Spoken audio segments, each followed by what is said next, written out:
অসম ৰাজ্যিক কৃষি বিপণন পৰিষদৰ অনুমোদিত বজাৰ দৰ এনেধৰণৰ: বৰপেটা বজাৰত তিয়ঁহ প্ৰতি কুইণ্টলত ন্যূনতম মূল্য ১,৪০০ টকা, অধিকতম মূল্য ১,৫০০ টকা, জলকীয়া ১,৮০০ টকা, ২,৮০০ টকা, আলু ১,৫৫০ টকা, ১,৬০০ টকা, ৰঙালাও ৫০০ টকা, ৬০০ টকা।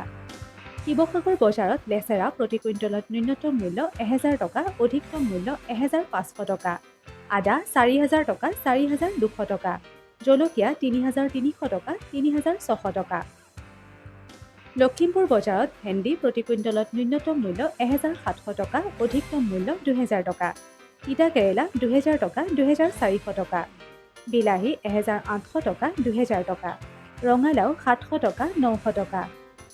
নলবাৰী বজাৰত লেচেৰা প্ৰতি কুইণ্টলত ন্যূনতম মূল্য ২,৬০০ টকা, অধিকতম মূল্য ৩,০০০ টকা, ভেন্দি ২,৪০০ টকা, ৩,৬০০ টকা, জিকা ৪,০০০ টকা, ৪,৪০০ টকা, গাজৰ ৩,০০০ টকা, ৩,৪০০ টকা।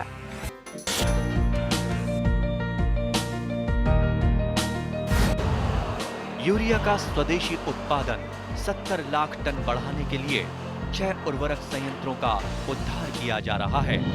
FCIL के गोरखपुर, सिंदरी, तलचर और रामागुंडम संयंत्र, HFCL की बरौनी इकाई और BVFCL की नामरू फोर्थ। सोने पर सुहागा ये है कि देश में अब बनेगा सिर्फ नीम लेपित यूरिया, क्योंकि इससे होगा किसानों का फायदा ही फायदा। अनाज का उत्पादन 10% तक बढ़ेगा, बढ़ेगी 10 से 15% नाइट्रोजन क्षमता।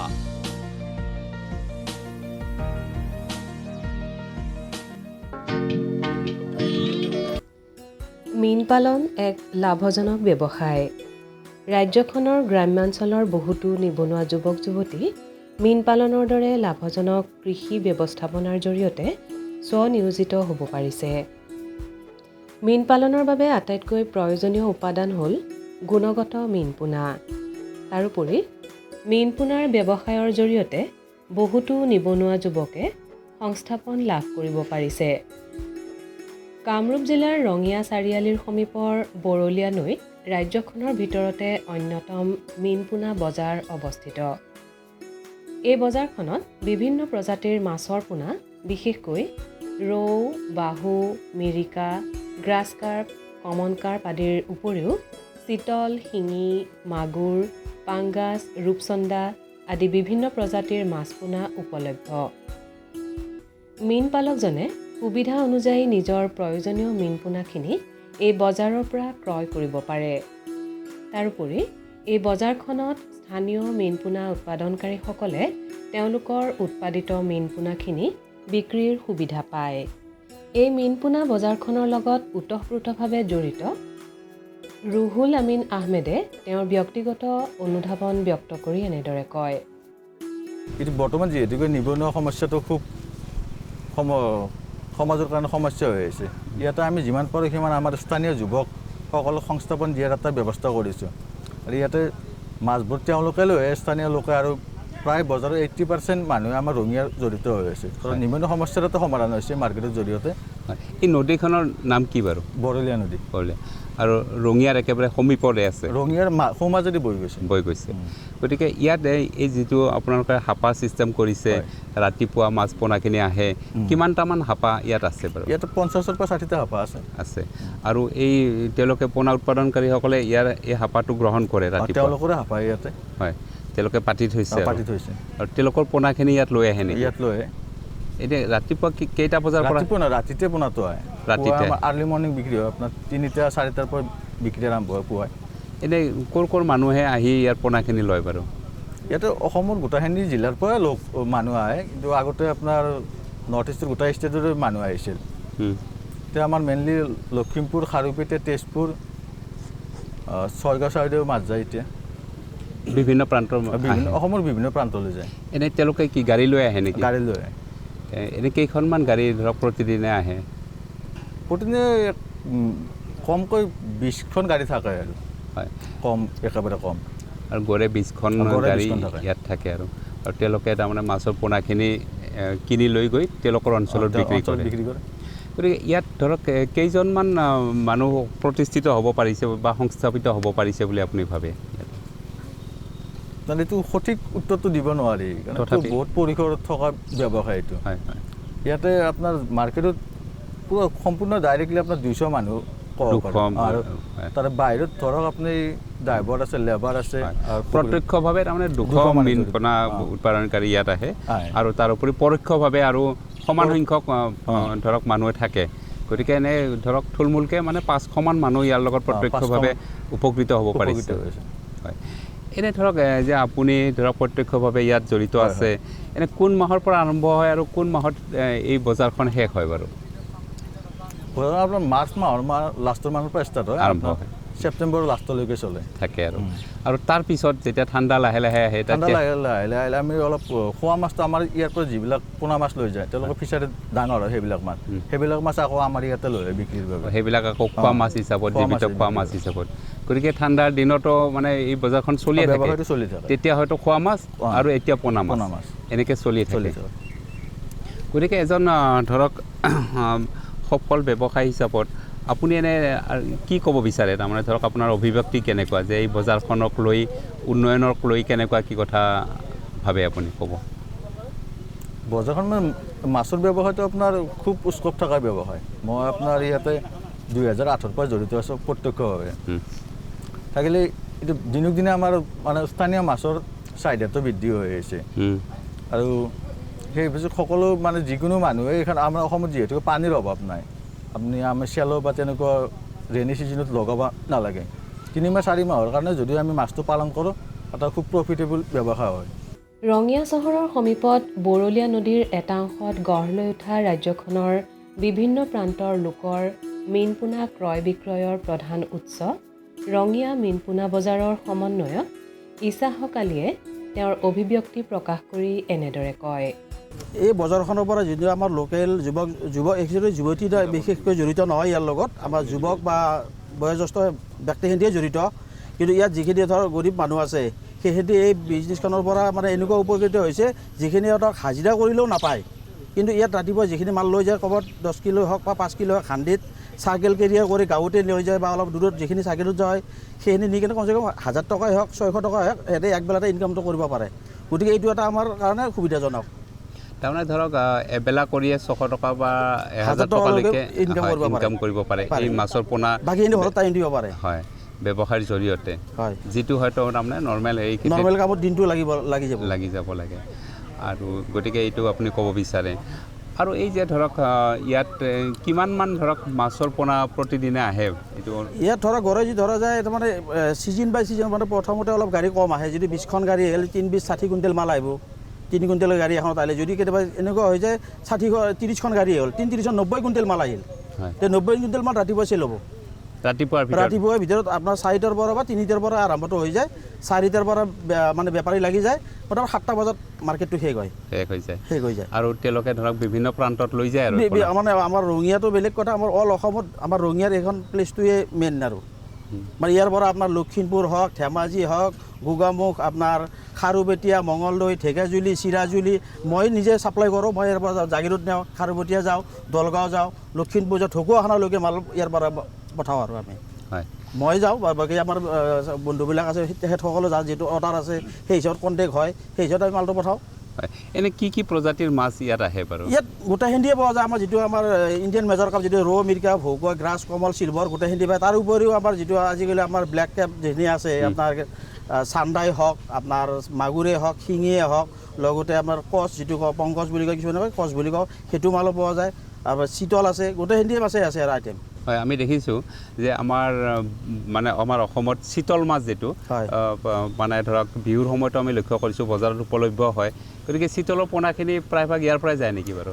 ইয়াৰ পৰা তাৰমানে প্ৰায় সংখ্যক যিখিনি জানে সেইখিনি ইয়াৰ পৰাই যায়, আৰু যিখিনি নাজানে হয়তো কোনোবা বেলেগৰ পৰা সংগ্ৰহ কৰে, কেনেকুৱা ইয়াৰ পৰা পোৱালিটো নিলে তাত ½ কিলো হ'ল, তাৰ পৰা আৰু সিহঁতে আৰু বেলেগত চাপ্লাই কৰি দিয়ে। তেনেকৈ চিতলৰ পোনাখিনি আহে প্ৰথম, গতিকে তেওঁলোকক কেনেদৰে আপোনালোকে প্ৰতিপালন কৰে বাৰু? তাক কি দিয়ে? কোনটো মাছৰ? এই চিতল মাছৰ পোনাখিনি। চিতল মাছটো তাৰমানে সকলোৱে তাৰমানে নিয়াৰ কাৰণে অসুবিধা, এইটোৰ কাৰণে তাৰ খাদ্যটোৰ হেৰিটো বেলেগ। তাৰমানে খাদ্যটো যাৰ মানে হেটচাৰী আছে উৎপন্ন যিহেতু খায় তাৰ খাদ্যটো মেইন হৈছে উৎপন্ন গতিকে উৎপন্ন লাগিব যিহেতু গতিকে সকলোৱে সেইটো মানে প্ৰডাকশ্যন কৰিব নোৱাৰে যাৰ মানে হেটচাৰী আছে নহ'লে প্ৰডাকশ্যন কৰিলে তাৰমানে কি আপোনাৰ উৎপন্নটো খুৱাব লাগিব উৎপন্নটো যদি জেনেৰেলি কিনিব যায় তেতিয়াহ'লে উৎপন্নটো মানে 50 পইচা মানে হৰাইছে 1 টকা দি মম কিনা বিচাৰ দৰে হ'ব যাৰ হেটচাৰী আছে তেখেতসকলে নিশ্চয় পাৰিব বৃহত্তৰ কামৰূপ জিলাৰ প্ৰায় 5 শতাধিক লোক সংস্থাপিত হোৱা ৰঙিয়া মিনপুনা বজাৰখনৰ জৰিয়তে স্থানীয় লোকসকল কেনেদৰে উপকৃত হৈছে সেই সন্দৰ্ভত স্থানীয় যুৱক চিৰাজুল হকে এনেদৰে কয় মাগুৰ শিঙিৰ চাইডটো মোটামুটি ভালে লোকেল যোনটো লোকেল আমাৰ যোনটো আমাৰ যোনটো হাইব্ৰিড সেইটো নহয় হাইব্ৰিডটো ধৰিলোঁ সেইটো নচলে আমাৰ ইয়াত থাইলেণ্ড মাগুৰটো নচলে আমাৰ পুৰা বন্ধ ইয়াত মোটামুটি আজি 12-13 বছৰ হৈ গ'ল ইয়াত পুৰা বেন হৈ আছে মানে আনাই মানা ইয়াত মহলদাৰৰ ফালৰ পৰা মানা ধৰিলোঁ চব ফালৰ পৰা মানা ইয়াত আৰু পিছে যিবোৰ মানাটো আছে এইটো তাৰোপৰি আমাৰ যদি শিঙি আৰু লোকেল মাগুৰ আমাৰ ইয়াত কম মানে প্ৰডাকশ্যনটো কম হয় ইয়াত বহুত কম সেইকাৰণে ধৰিলোঁ আমি বাহিৰৰ পৰাই বেছি অনা যায় কেলকাতা কোচবিহাৰ সেইবিলাকৰ পৰা অনা যায় এইবিলাক আনে আৰু সেইটো আনি ইয়াত বিক্ৰী কৰে আৰু বিক্ৰী কৰা হয় আৰু ধৰক আমি দেখিছোঁ যে চিতল মাছৰ পোনাটো আপোনালোকৰ আছে চিতল মাছৰ পোনা আছে হয় গতিকে চিতল মাছৰ পোনাটো আপোনালোকৰ এনে বজাৰ চাহিদা কেনেকুৱা বাৰু চিতলৰ চাহিদাটো বহুত ভালে আমাৰ ইয়াত আৰু চিতলটো আহে আপোনাৰ ধৰিলোঁ কেলকাতা ফাৰাক্কা এইবিলাকৰ পৰা আহে আমাৰ ধৰিলোঁ অসমত ধৰিলোঁ এইটো মাছৰ পোনাটো বহুত কম বহুত মানে 2% মানুহৰ তাতে এইটো বস্তু মানে হয় আৰু এনে ধৰক মানে শিঙি মাছ ধৰক চাইজ লৈ বেলেগ বেলেগ দাম তথাপি এনে ধৰক ন্যূনতম আপোনাৰ ধৰিলোঁ 3 টকা 1.5 টকা জোৰা সেইটো দুটা তেনেকুৱা ধৰণৰ মানে এটা 1.5 টকা হ'ল কেতিয়াবা ধৰিলোঁ 1 টকা 80 পইচা সেনেকুৱা আৰু চাইজ যিমান ডাঙৰ হ'ব সিমান দামটো বেছি হ'ব যিমান সৰু হ'ব সিমান দামটো কমি হ'ব আৰু মাগুৰৰ কেনেকুৱা মাগুৰৰ ধৰিলোঁ মাগুৰৰো সেনেকুৱা 4 টকা 3 টকা জোৰা মানে পিচ হ'ব এইটো সেনেকুৱা মাগুৰটোতো ডাঙৰ চাইজ আহে আৰু চিতলৰ কেনেকুৱা দামত বিক্ৰী চিতল আপোনাৰ 15 টকা 20 টকা যিমান দিন যাই থাকিব সিমান দামটো কমি আহি থাকিব বৰ্তমান দামটো অলপ বেছি আছে মানে প্ৰথম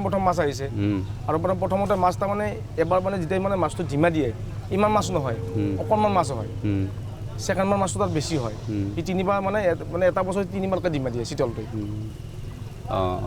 গতিকে মাছটো কম হৈ যায় আৰম্ভণিতে ধৰক অলপ দামটো বেছি থাকে দামটো অলপ বেছি হৈ যায় তাৰপিছত লাহে লাহে কমি যেতিয়া মানে আমাৰ অসমত হ'ব তেতিয়া মানে ইয়াত বস্তুটো দামটো কমি থাকিব যেতিয়া যদি বাহিৰৰ পৰা অনা যায় দামটো অলপ বেছি গতিকে এই যে ধৰক আপুনি বেছিকৈ ধৰক শিঙি মাগুৰ আৰু চিতল এই তিনিটা মাছ মানে আমাৰ হ'ল কি শিঙি মাগুৰ কাৱৈ ৰূপচান্দা তাৰপৰা আপোনাৰ পাবদা আপোনাৰ ধৰিলোঁ এইটো শিঙৰা মাছ আছে ডাঙৰ শিঙৰাটো গুলচা শিঙৰা মানে যিখিনি মাছ লাগে আৰু মানে কেলকাতা যিখিনি আইটেম লাগে আপোনাক ধৰিলোঁ যিখিনি নহওক আৰু সেইখিনি মাছ গোটাখিনি আমাৰ তাত পোৱা যায় আৰু ৰৌমিৰিকা হওক কিবা হওক যি লাগে আৰু কেলকাতাৰ পৰা সকলো মাছ প্ৰজাতি পোৱা যায় সকলো মাছ অকল কেলকাতা মাছ আমি সেইটোৱে আমি বিক্ৰী কৰোঁ অকল ৰৌ বাহু মাছতে সীমাবদ্ধ নাথাকি অৰ্থনৈতিকভাৱে গুৰুত্বপূৰ্ণ মাছ যেনে চিতল কাৱৈ শিঙি আদি মাছৰ পোনায়ো ন্যায্য মূল্যত ব্যৱসায় তথা প্ৰতিপালন কৰি লাভৱান হোৱা কিছু স্থানীয় লোকে বজাৰখনৰ পৰা পোৱা লাভালাভ সন্দৰ্ভত এনেদৰে কয়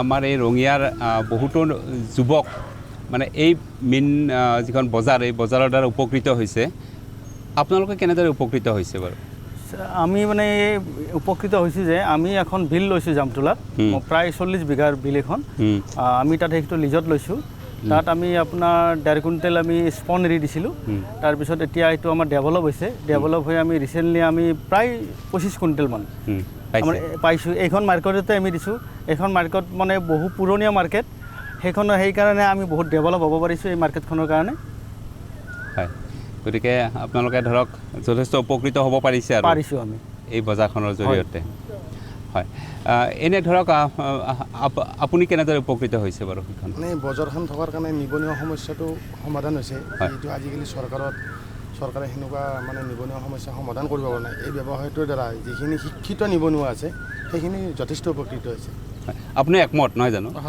এই বজাৰখনৰ জৰিয়তে আপোনালোকে উপকৃত হ'ব পাৰিছে গতিকে এনে ধৰক আনুমানিক কিমানমান যুৱক ইয়াৰ লগত জড়িত আছে বাৰু আনুমানিক মিনিমাম 200 পৰা 400 মান আহে আৰু ধৰক কোন মাহত আটাইতকৈ বেছি মাছৰ পোনাটো বিক্ৰী হয় আপোনালোকৰ বহাগ আৰু জেঠ মাহতে আৰু এনেকৈ একদম চলি থাকে চলি থাকে দুৰ্গা পূজালৈকে চলি থাকে নেকি দুৰ্গা পূজালৈকে উৰুকাৰ সময়ত মানে ইয়াত মানে যিখিনি উৰুকাৰ টাইমত মাছ বিক্ৰী হয় এইখিনি মাছো ইয়াত পোৱা যায়।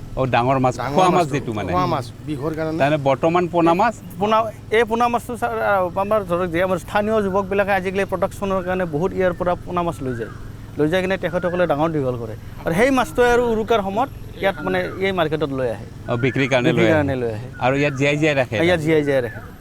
জীয়া মাছটো অকণমান বজাৰ চাহিদাও বেছি, দামটো বেছি পায় সেইকাৰণে এইটো চলিয়ে থাকে ছাৰ। হয়, গতিকে আপোনালোকৰ ধৰক প্ৰত্যক্ষ বা পৰোক্ষভাৱে জড়িত হৈ আপোনালোকে মোৰ ছাৰ ইয়াত থাকোঁ আৰু থাকে আৰু আপোনালোক সুখী নহয়? আমি বহুত সুখী ছাৰ। এই বজাৰখনক লৈ আপোনালোক বহুত হেপী ছাৰ। হয়।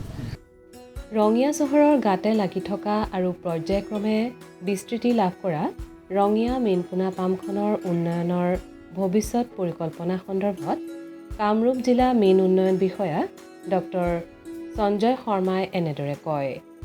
মই আজি উপস্থিত আছোঁ ৰঙিয়াৰ বৰলীয়া নদীৰ কাষত। এইটো এখন জীৱিত মাছ পোনা বজাৰ। এই বজাৰত প্ৰতিদিনে প্ৰায় 20ৰ পৰা 30 গাড়ী ইয়াত মাছ এই স্থানীয় যিখিনি মীন পালক আছে এই মীন পালকসকলৰ প্ৰতিপালন কৰি যিখিনি ডাঙৰ হোৱা পোনা, এই পোনাখিনি তেওঁলোকে ইয়াত বিক্ৰী কৰে। তাৰোপৰি ইয়াত বাহিৰৰ পৰা অহা শিঙি, মাগুৰ, কাৱৈ, চিতল আদি প্ৰজাতিৰ মাছো ইয়াত পোৱা যায়।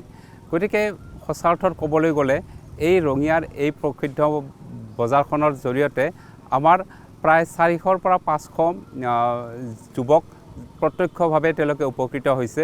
তাৰোপৰি পৰোক্ষভাৱে আৰু 400 লোক ইয়াত নিয়োজিত হৈ আছে বিভিন্ন গাড়ী ব্যৱসায় বা অন্যান্য আনুষংগিক ব্যৱসায়ৰ জৰিয়তে। মুঠতে ক'ব পাৰি ৰঙিয়াৰ এই মীন পোনা যিখন বজাৰ, এই বজাৰৰ জৰিয়তে প্ৰায় 1000 যুৱক প্ৰত্যক্ষভাৱে জড়িত হৈ আছে। সঁচা অৰ্থত যিহেতু মাছৰ পোনাটো আমাৰ মীন পালকসকলৰ কাৰণে এটা প্ৰধান উপাদান আৰু এই ভাল প্ৰজাতিৰ বা ভাল পোনাৰ জৰিয়তে যিহেতু মাছৰ উৎপাদন বা মাছৰ যিটো উৎপাদন হয় সেই উৎপাদনটো সম্ভৱ হয়।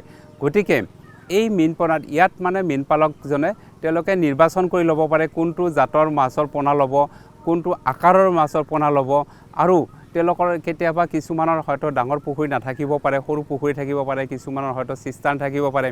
তাত কেনেকৈ কাৱৈ, মাগুৰ, শিঙি আৰু ডাঙৰ ডাঙৰ পুখুৰীবিলাকত তেওঁলোকে প্ৰতিপালনৰ কাৰণে যিটো চিতল মাছ, আমাৰ যিহেতু উৰুকাৰ বজাৰত চিতল মাছৰ এটা খুব উত্তম বজাৰ চাহিদা থাকে। গতিকে এনেকুৱা ধৰণৰ যি মাছৰ পোনাই লাগে আমাৰ পালনৰ কাৰণে, কেতিয়াবা কিছুমান মানুহে ৰূপচন্দা মাছ পালন কৰিব পাৰে, কিছুমানে পাংগাছ মাছ বা কচ মাছ পালন কৰিব। এই যিখিনি মাছৰ পোনা আমি আজি জিলা মীন বিভাগৰ ফালৰ পৰা আহি যিটো প্ৰত্যক্ষ কৰিলোঁ, গতিকে ইয়াত যেনেকুৱা যি প্ৰজাতিৰ পোনাই লাগে এই পোনাখিনি ইয়াত উপলব্ধ হয় আৰু আমি অত্যন্ত আশাবাদী আমাৰ যিটো মীন পালক আছে এই মীন পালকসকলে এই মীন পামখন, এই যিটো মীন বজাৰখনত, পোনা বজাৰখনত আহিব পাৰে। মীন পোনা বজাৰখনত আহি তেওঁলোকে নিৰ্বাচন কৰি, স্বচক্ষে নিৰ্বাচন কৰি, কিন্তু তেওঁলোকে ৰাতিপুৱা 4টা বজাৰ পৰা 6টা বজাৰ ভিতৰত আহিব লাগিব আৰু এই আহি তেওঁলোকে যদি এই নদীত থকা মীন পামখনৰ মীন বজাৰখনৰ পৰা তেওঁলোকে পোনাটো নিৰ্বাচন কৰি তেওঁলোকে পুখুৰীত মেলিব পাৰিব আৰু এনেদৰে যদি আগবাঢ়ি আহে তেনেহ'লে আমাৰ ৰাজ্যখন মাছ উৎপাদনৰ জৰিয়তে এক অৰ্থনৈতিক বুনিয়াদ টনকিয়াল কৰিব পাৰিব বুলি মই দৃঢ় বিশ্বাস। মীন পালনৰ লাভালাভ অনুধাৱন কৰিয়েই মহিলাসকলো আগবাঢ়ি আহিছে মীন পালনৰ জৰিয়তে স্বনিয়োজনৰ বাবে। ৰাজ্যখনৰ অন্যান্য প্ৰান্তৰ লগতে কামৰূপ জিলাৰ ৰঙিয়াৰ সমীপৰ গাঁওবোৰৰ মহিলাসকলে একগোট হৈছে ৰনডিয়া FPC নামৰ ফাৰ্মাৰ্ছ প্ৰডিউচাৰ কোম্পানীৰ জৰিয়তে। যিহেতু গ্ৰাম্যাঞ্চলৰ মহিলা সবলীকৰণত মীন পালনে যথেষ্ট গুৰুত্বপূৰ্ণ ভূমিকা গ্ৰহণ কৰি আহিছে, ৰনডিয়া FPCৰ এই প্ৰচেষ্টা যথেষ্ট শলাগিবলগীয়া। কামৰূপ জিলা মীন বিভাগে এই মহিলা গোটক বিভিন্ন কাৰিকৰী দিহা পৰামৰ্শ আগবঢ়াই আহিছে। মহিলাসকলে মীন পালনত কেনেদৰে সফলতাৰে ব্ৰতী হ'ব পাৰে সেই সন্দৰ্ভত এই FPCৰ সক্ৰিয় সদস্যা মনিকা কলিতাই এনেদৰে কয়। আমি যে মীন পালন কৰি আছোঁ চবেই কিন্তু ঘৰুৱাভাৱে মীন পালন কৰি আছিল, কিন্তু এনেকৈ ওলাই অহাৰ এটা সুযোগ পোৱা নাছিল। আজি আমাৰ এই FPCটোৰ জৰিয়তে মহিলাখিনিয়ে এই মানে মঞ্চখনো পাইছে। তাৰপিছত আমি মহিলাখিনিয়ে মীন পালন কৰি আছে, কিন্তু আগতে কৰি আছিল যে আমি ঘৰুৱাভাৱে কৰি আছিলোঁ, ঘৰতে সৰু পুখুৰী এটাত সাধাৰণকৈ মীন পালন কৰিছিলোঁ। যেতিয়া আমাৰ FPC আহি গ'ল, FPCৰ ওচৰত আমি গোটেইখিনি মহিলা আহি গ'লোঁ, তেতিয়া আমাৰ মহিলাখিনিয়ে মানে ট্ৰেইনিংখিনি পাই অলপ মানে লাভৰ ফালে আহিছে আৰু বৰ্তমান লাভ হৈছে বুলি মই জানো আৰু মহিলাখিনি লাভ কৰিছেও। আৰু ট্ৰেইনিংখিনি পাই বিশেষকৈ তেখেতসকলে উৎসাহিত হৈছে যে আমি এনেকৈ কৰিম। আমাক আৰু বহুতখিনি জিটিৰ পৰা অহা ছাৰে চিন্ময় কাশ্যপ ছাৰেও আমাক বহুতখিনি সহায় কৰিছে, মানে ট্ৰেইনিংখিনি দিছে। আৰু আমি ৰহাত এটা যোৱাৰ কাৰণে সুবিধা পাইছিলোঁ। আমি 6জনীয়া আমাৰ FPCৰ পৰা মহিলা ৰহাত মীন পালন ফিচাৰী কলেজত গৈছিলোঁ। তাতে যে আমি ট্ৰেইনিংটো পালোঁ যে মাছৰ পৰা আমি আচাৰ বনাব পাৰিম আৰু মাছত আমি কেনেকুৱা প্ৰটিন পাওঁ, কেনেকৈ পায়, আমি সেই ট্ৰেইনিংটো পাই পেলাই আমি ইয়াতে আহি আমি মিটিং কৰি পেলাই FPCত জনাইছিলোঁ। মহিলাখিনি কিন্তু কৰিম বুলি উৎসাহ হৈছে, কিন্তু মানে আমাৰ গোটেইখিনি মহিলাৰে আৰ্থিক দুৰ্বল, মানে FPCৰ পৰাও আমি সহায় কৰিব পৰা নাই, সেনেকৈ আমি অনুদানো পোৱা নাই। যদি আমি পাওঁ সেনেকৈ গোটেইখিনি মহিলা কৰিব বুলি বিশ্বাস এটা আছে আৰু। এনেদৰে ৰাজ্যখনৰ গ্ৰাম্যাঞ্চলৰ নিবনুৱা যুৱক যুৱতীসকলে মীন পালনৰ দৰে লাভজনক কৃষি ব্যৱস্থাপনাত নিজকে ব্ৰতী কৰিলে ৰাজ্যখন মীন উৎপাদনত স্বাৱলম্বী হ'ব পাৰিব বুলি আশা কৰিব পাৰি। किसान भाइयों गांठ बांध लो बहुत है काम की समृद्धि के पैगाम की। मिट्टी के मिजाज को समझो, मिट्टी के हर राज को समझो, मिट्टी की तुम जांच कराओ, मुफ्त सॉइल हेल्थ कार्ड ले जाओ। कभी मुनासिब बीज लगाओ, सही किस्म की खाद ले आओ, जितनी जरूरी उतनी डालो, सही मात्रा खुद पहचानो, इसको अपना मंत्र बना लो, मिट्टी की सेहत तो जानो। बात बहुत है काम की, कम लागत अधिक वरदान की। किसान भाइयों गांठ बांध लो, आज ही मिट्टी की जांच कराएं, राज्य सरकार के कृषि अधिकारी से संपर्क करें और मुफ्त में सॉइल हेल्थ कार्ड पाएं। कृषि और किसान कल्याण मंत्रालय द्वारा किसान हित में